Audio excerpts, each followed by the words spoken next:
Salve, nação corintiana, aqui é o Rô Corinthians, trazendo informações sobre o nosso Coringão. Bom, vamos ver aí o que a mídia falou, né, depois do jogo de Corinthians e Santos, várias polêmicas, enfim, vamos ver aí o que eles falam. Santos vem de um clássico que, barato, ele teria perdido o primeiro tempo por 3-0 se não fosse o seu goleiro. Barato, porque as defesas foram 4. Foi mais ou menos, foi bem parecido com o primeiro tempo do Santos no Beira-Rio. Muito, em termos de muito passividade, próximo. como o adversário chegou, criou chance de diferentes maneiras, é que ali o Vladimir não conseguiu trabalhar e hoje o João Paulo teve um primeiro tempo impecável. E com a diferença que o Internacional tem produzido mais nesse nível e o Corinthians não. Sim, Quer dizer, sim, o Corinthians teve uma atuação, para mim, muito acima da sua média, né? Foi um Corinthians muito bom no primeiro tempo, poderia ter matado o jogo no primeiro tempo e não matou, porque o João Paulo teve a atuação que o Celso... Ele só não conseguiu parar o jogador do próprio time. Ele não estava preparado para isso, rebate na área. Ele se preparou para parar os caras de branco, não os caras de estrada. Eu nunca vi o taco espirrar para dentro, o taco espirra para fora, geralmente, né? Para o time que tem a dificuldade de criar, de ter o volume de jogo que o Corinthians teve, ter esse volume e não vencer... traz um impacto bem ruim para o vestiário. Mas não tem um outro lado, Jean, acho que ia falar, Jean, e aí eu já vou entrar um pouco nessa escalação do Corinthians de hoje, porque, assim, eu não sei o quanto isso se deve ao adversário que está do outro lado, ou o quanto isso tem a ver com as modificações feitas pelo Mano, assim, de colocar o Fausto Vera de primeiro volante, que já não é o primeiro jogo, né, de fazer uma linha de 3 ali, deixando o Renato com menos obrigação, colocando o Romero com a experiência que tem, se já não tem mais a velocidade, ainda tem a experiência. Quanto que tudo isso converge para um melhor futebol, porque se ainda não está matematicamente garantido e deixou escapar uma vitória hoje, nesse ponto eu concordo com o Zupac, apresentou um futebol que dá mais tranquilidade ao torcedor para a sequência do que falta. Sem dúvida, Dani, e acho que isso, para mim, reforça muito o que o Zupac estava falando sobre uma eventual vitória hoje, praticamente tirar o Corinthians dessa briga contra o rebaixamento.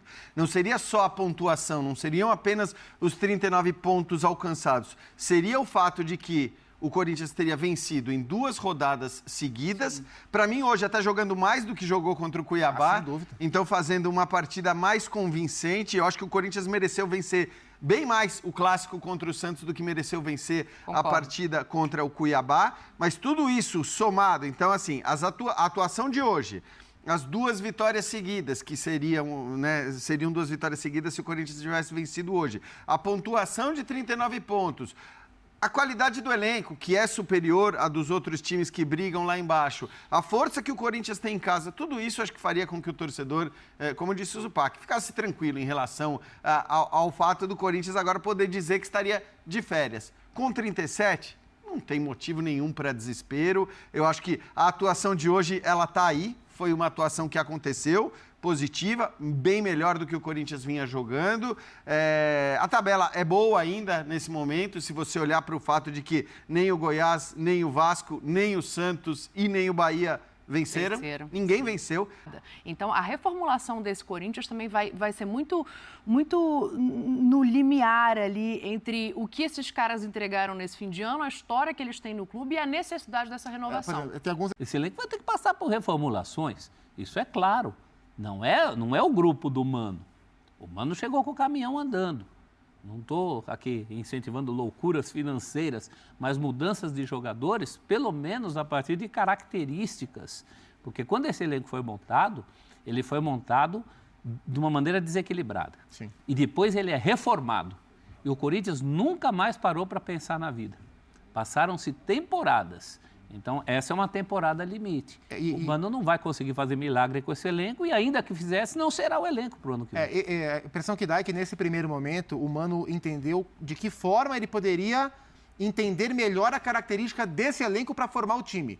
A impressão que eu tenho é que para a próxima temporada ele vai mesclar entre isso que não pode ser ignorado e entre o que ele quer que o time tenha e como fazer no mercado para que esse time tenha mais a cara dele, tenha mais esse equilíbrio para jogadores são trabalhos. Acho que são trabalhos completamente diferentes, né? O que ele tem que fazer agora, olhando para o que ele tem, para qual é o objetivo dele, que ele evidentemente deseja que não seja o objetivo para a próxima temporada, mas o que ele tem que fazer agora eu acho que não confirmar a frase do Celso, que o Corinthians vai brigar até o final contra isso. Não, acho que a ideia do Corinthians é conseguir... O mínimo possível, brigar o mínimo possível. Se afastar dessa briga antes da reta final. 4 jogos em casa, 4 fora, que nem o Santos. Lembrando que é um time que tem uma dificuldade danada para ganhar fora. Então, e eu acho sempre importante, porque assim, muitas vezes, outro dia a gente falava aqui no Linha de Passe de Segunda sobre o Bahia está numa situação mais tranquila pela bola que está jogando. Eu até me lembro que eu falei, olha, o Bahia tem um jogo fora de casa contra o Cruzeiro, que é confronto direto, fora de casa contra o Palmeiras, que é um confronto duríssimo, e depois o Fluminense. Que tudo bem, a gente não sabe o que vai acontecer com o Fluminense no final de semana, mas o Fluminense pode, inclusive, precisar voltar à briga de Libertadores. O Fluminense vai passar muito pelo resultado da Libertadores. Exatamente, para a reta final. Então, assim, a situação do Bahia não era tranquila, e tanto não era tranquila, apesar daquela pontuação que naquele momento era positiva para ele, que foram 2 derrotas seguidas. Ele e o time... trocou com o Cruzeiro de lugar, né? Trocou com o Cruzeiro. Nesse momento está 2 pontos apenas à frente da zona de rebaixamento. Então, essas coisas mudam rapidamente. E o Corinthians, apesar de todas as melhoras que a gente acabou de citar, que eu acho que são melhoras indiscutíveis, a atuação de hoje, para mim, é uma prova disso, apesar do resultado não ter sido o que o Corinthians mereceu. O Corinthians, nas próximas rodadas, pega Atlético Paranaense, Bragantino, Atlético Mineiro e Grêmio. Todos os times brigando no G6. Todo mundo brigando por Libertadores ou brigando até por título, no caso do Bragantino, se você considerar a briga por título aberto. Então, assim, são confrontos contra times hoje melhores do que o Corinthians.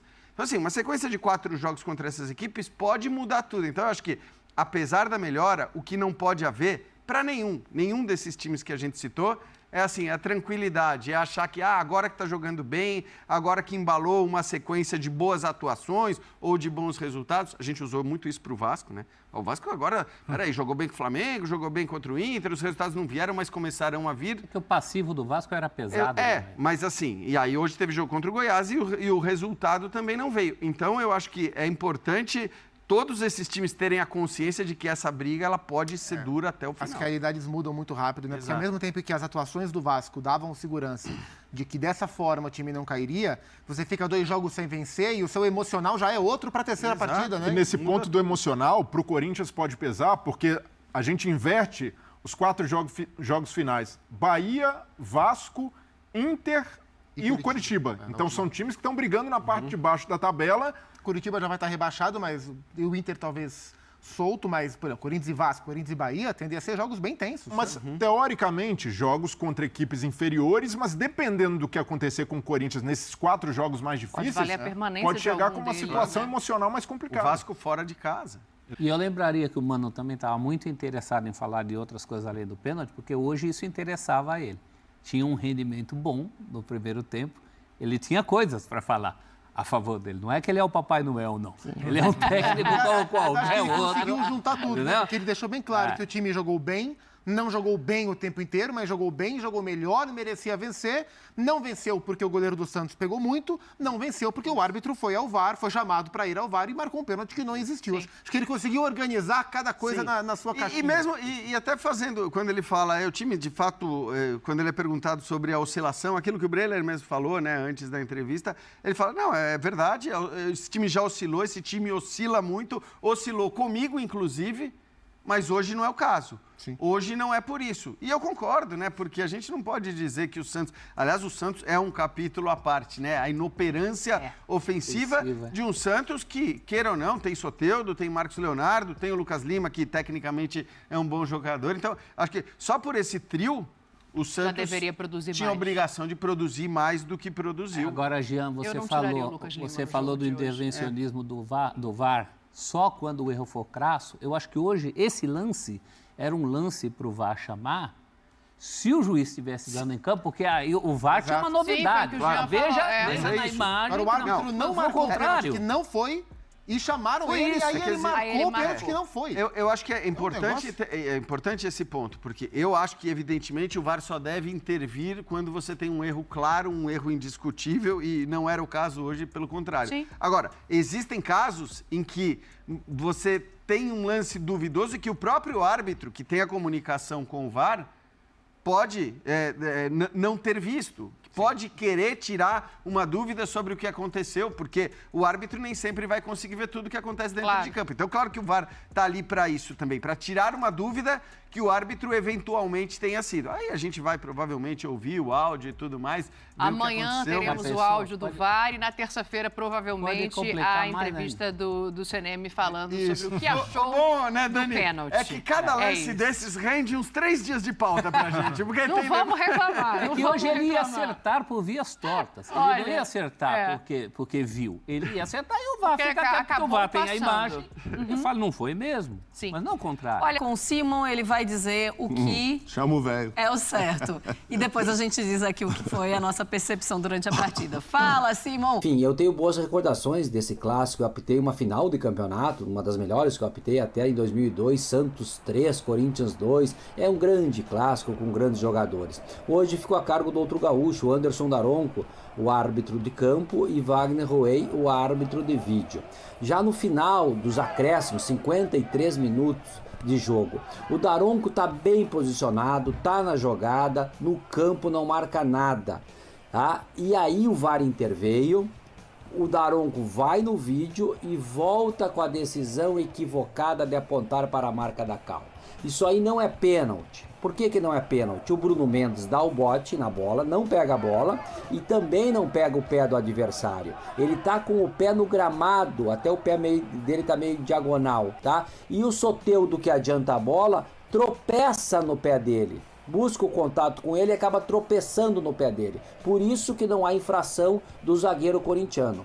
Não foi pênalti. Um erro crasso, um erro que influenciou diretamente no resultado do jogo e os corintianos reclamam com razão. Tá? Os argumentos para não se marcar a penalidade máxima é esse. O zagueiro está com o pé no gramado e o outro busca o contato. Portanto, o pênalti mal marcado e prejudicou o Corinthians, não é? E é evidente que um técnico fala o que bem entende, obviamente tem que dar opinião, externar a opinião, e eu sou favorável que todos falem, né? Sou um sujeito extremamente democrático, e por outro lado defendo o ponto de vista de que foi. Cada um defende seus interesses. Mas enfim, a análise técnica do lance é essa. Não aconteceu a penalidade máxima.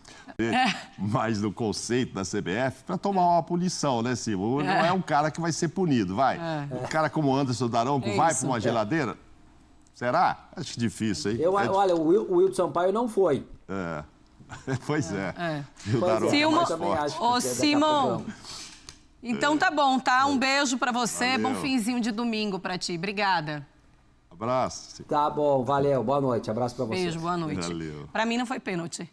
Então, fica mais fácil quando você concorda ali com o Não, mas Simon. você sabe que nós pensamos igual, né? Porque no momento eu achei... Você também achou. Assim, vendo a primeira vez ali, parece que é o Bruno que chega no Soteldo. Aí, depois, olhando as imagens, que o Daronco também viu, a gente mudou de ideia, não foi? Foi. A gente teve a impressão que é o Soteldo que pisa. E o Daronco também mudou de ideia, só que é o contrário. Ao contrário, pois é incrível isso. Mas, enfim, agora eu vou fechar com o Simon, a gente vai falar disso semana inteira. Bom, e aí, Fiel, o que vocês acham disso aí? O Corinthians realmente merecia a vitória, principalmente no primeiro tempo, era para ter saído uma goleada se não fosse o goleiro deles. E o pênalti ridículo, né? Que não existiu, como podem ver aí. Falem aí o que vocês acham em relação ao pênalti, se o Corinthians realmente merecia. E é isso. Bom, desejo uma boa semana a todos, agradeço a vinda, senta o dedo no like, se inscrevam e até a próxima. Valeu, fui!